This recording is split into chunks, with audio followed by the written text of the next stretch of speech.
Ago we started talking about this toilet block and how we needed to do something here because the toilet block had been tagged quite a bit by graffiti artists and it was a horrible green colour, wasn't it, Diane? And looked very old.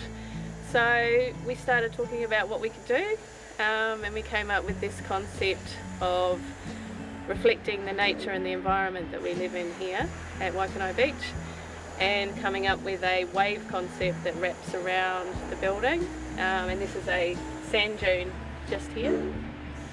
And kind of travels through the day. Travels through the day from morning, sunrise through to sunset and night. Diane contacted Resine, the paint people, to see whether they'd come on board and sponsor us with the paint, which they did. We liaised with the council. Liaised with the council to get permission from them, and they came and did a base coat for us and painted the roof a fairly neutral colour that would blend in with the sky and not compete with the mural. And the colours were chosen to reflect this environment that we live in, so it's our beach, it's our sand dune, it's our wave. And then I came up with the design, so I drew a drawing to scale of the building and then came up with a design that I felt that would translate well to a larger scale and that the public would find easy to colour in. And that sounds like a really easy thing to do, but actually that's actually quite a hard thing to do, is to come up with a design that looks professional, suits the environment, but also anyone in the public can come along and actually have a go and paint it.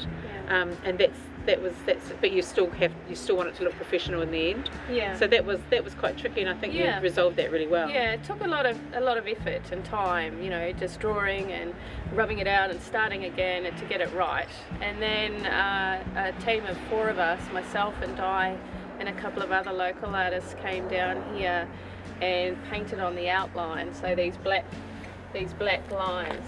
So we painted that on first, and then we got the public to come on the weekends and come and basically paint in the colours for us, and then we would come back at a later date and just tidy things up.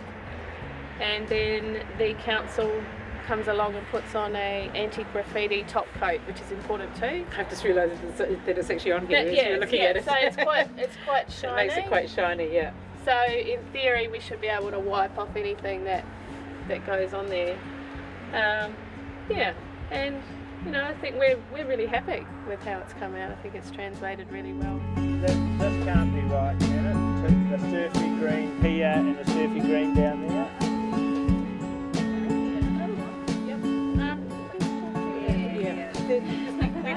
We've got to get the... It was tricky. So you can explain.